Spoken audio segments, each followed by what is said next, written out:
திராவிட கட்சி வருவதற்கு முன்பு நம் பாட்டன் முப்பாட்டன் ஆண்டார் மன்னர் ஆண்டார் இவர் ஆண்டார் அவர் ஆண்டார் சொன்னோம் இல்லையா, அவங்களாம் இருக்கும்போது நம்ம மண் எப்படி இருந்துச்சு, செழிப்பாக இருந்துச்சு, ரொம்ப நல்லா இருந்துச்சு. நம்மளோட சமுதாயம் எப்படி இருந்துச்சு, பிரிட்டிஷ்காரர் வரதுக்கு முன்னே எப்படி இருந்துச்சு, பிரிட்டிஷ்காரனை பெரியார் ஆதரிச்சார்ல, ஏன் ஆதரிச்சார், இதெல்லாம் தெரியுமா உனக்கு?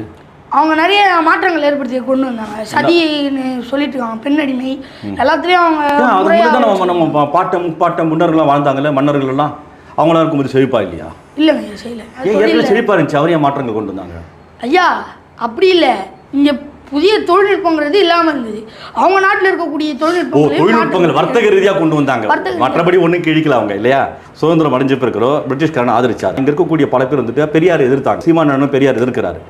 பெரியார் தான் போராடினார், அதை ஏற்கல எதிர்க்கிறோம். உங்களுக்கு புரியுதுன்னு நினைக்கிறேன். அப்ப எங்க பாட்டை முப்பாட்டில் பல்லாங்குழி ஆடிட்டு கோழி கொண்டு அடிச்சுட்டு இருந்தாங்களா? அப்போ என்ன நினைச்சுக்கிட்டு இருக்கீங்க? எல்லாரும் விளையாட்டு பண்றீங்க. நீங்க பெரியார் தான் அப்படின்னா எங்க முன்னோர்கள் பண்ணல. ஏன் பெரியார் வந்து பிரிட்டிஷ்காரன் ஆதரித்தார், இவங்கெல்லாம் ஏன் எதிர்க்கிறாங்க தெரியுமா? அது தெரியாதா?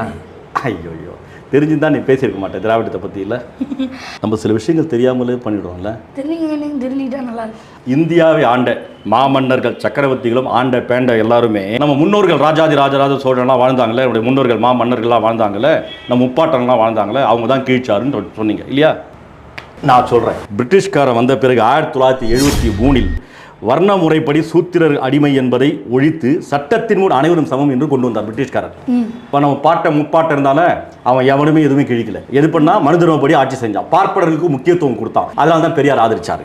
1795 பார்ப்பனர்களுக்கும் சத்திரியர்கள் மட்டுமே சொத்து வாங்கலாம் என்று இருந்த நிலையை மாற்றி அனைவரும் சொத்து வாங்கலாம் கொண்டு வந்தார். பாட்டை முப்பாட்ட மன்னர்கள் வாழ்ந்தாங்களே, அப்போலாம் எப்படி தெரியுமா, பார்ப்பனர்கள் மட்டும் தான் சொத்து வாங்க முடியும், மற்றவங்க வாங்க முடியாது. புரியுதா? ராஜாதி ராஜராஜ சோழன் சொன்ன பார்த்தியா, அப்போலாம் அவங்கள எதுவும் கிழிக்கல. அதே மாதிரி 1804 பெண் சிசுக்களை கொலை செய்வதை தடுக்க சட்டமாக்கினார்கள் பிரிட்டிஷ்காரர்கள் வந்தவுடனே. பாட்டை முப்பாட்ட ஆண்டாலும் எவனுமே எதுவுமே கிழிக்கல. 1813 கொத்தடிமை சட்டத்தை ஒழித்தார்கள். 1813 கொத்தடிமை சட்டத்தை. அப்போ பாட்டை முப்பாட்ட ஆண்டால அந்த கொத்தடிமை சட்டங்கள் இருந்துச்சு. இதெல்லாம் பிரிட்டிஷ்காரன் ஒழிச்சா, அதனால் பெரியார் ஆதரிச்சார். 1817 பார்ப்பனர்கள் எந்த குற்றம் செய்தாலும் தண்டனை இல்லை என்பதை ஒழித்தது.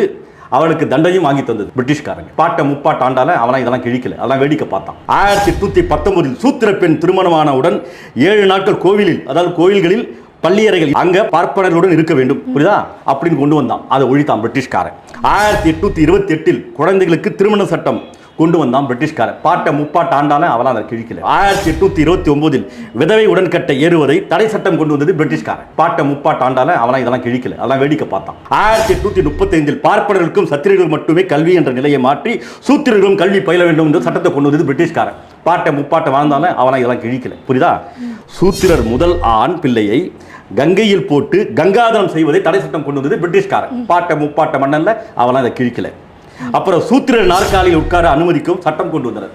அதுக்கு முன்னெல்லாம் உட்கார முடியாது. ராஜாதி ராஜ சோழலாம் இருந்தாங்களே, அப்போல்லாம் இல்லை.